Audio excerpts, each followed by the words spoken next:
कैसे बताएं लाचार भइल जिंदगी, कैसे बताएं लाचार भइल जिंदगी। सरिया में फटही सिंगार भइल जिंदगी, सरिया में फटही सिंगार भइल जिंदगी।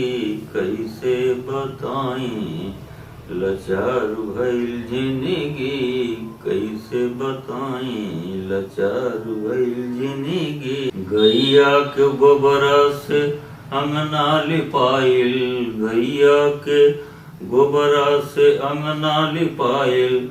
रच रच के पिसना से चौका पुराइल, रच रच के पिसना से चौका पुराइल।